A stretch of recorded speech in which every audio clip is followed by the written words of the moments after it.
While the Taliban were tightening their grip Monday on Afghanistan, a Chicago area lawyer was struggling to reassure two terrified women trapped in Kabul via text message that all was not lost. "I don't have answers for them," said the lawyer, whom NBC News is not identifying so as not to endanger the women, whom the lawyer met several years ago through a mentorship program.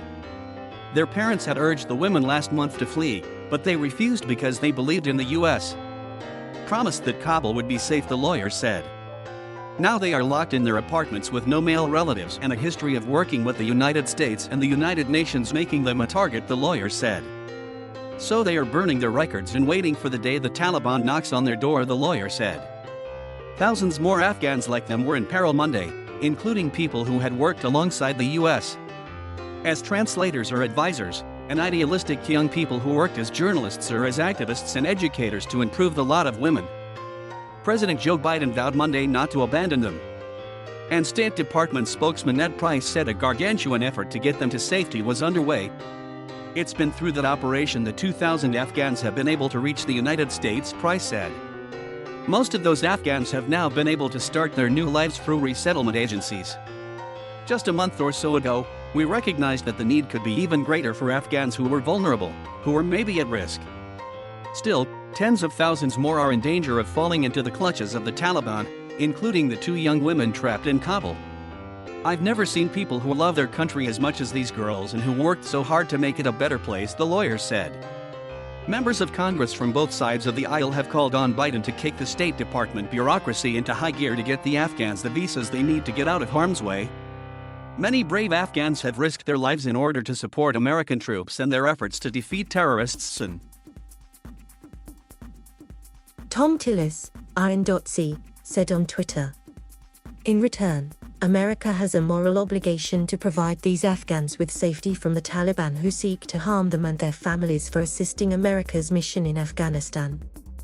Democratic Reps Tom Malinowski of New Jersey and Jason Crow of Colorado urged Biden in a letter Sunday to immediately facilitate the evacuation from Kabul of Afghans whose active support for our efforts in their country and for the advancement of democracy and human rights there make them likely targets of Taliban retribution. The administration needs to immediately find a destination where the Afghans can be evacuated now while they wait for their applications for special immigrant visas, or SIVs, to be approved. With the collapse of Kabul an imminent possibility, we should view this as a Dunkirk moment, they wrote. Crow was the prime mover behind the Allies Act, which the House passed last month and which aims to expand and expedite the SIV program for vulnerable Afghans. The SIV program, which was set up in 2009 specifically for Afghans who worked in the country for the U.S. government, has a years-long backlog. Meanwhile, groups like Amnesty International warned Monday that the window to help the Afghans was closing fast.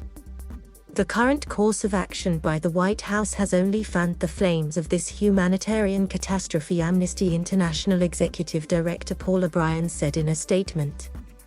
Every moment that the Biden administration continues not to course correct could have horrific consequences, exacerbating the already atrocious failures to support the people of Afghanistan, including Afghans who risked their lives and those of their families to provide assistance to the U.S.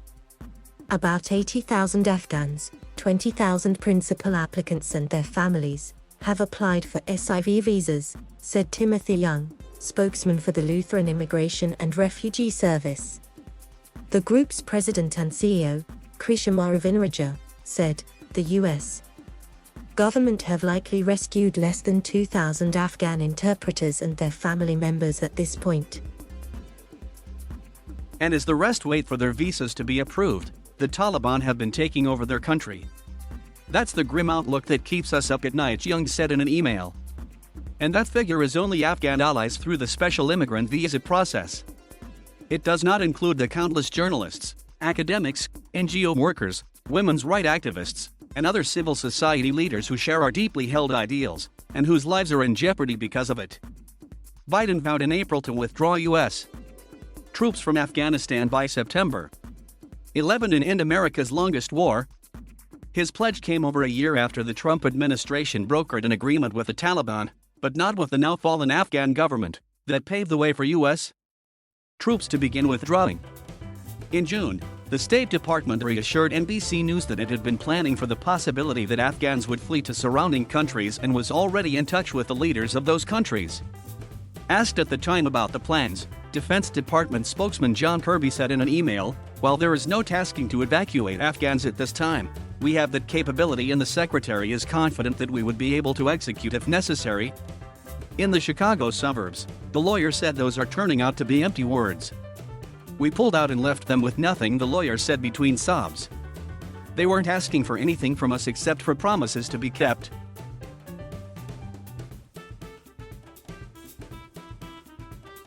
Thank you for watching. Please subscribe.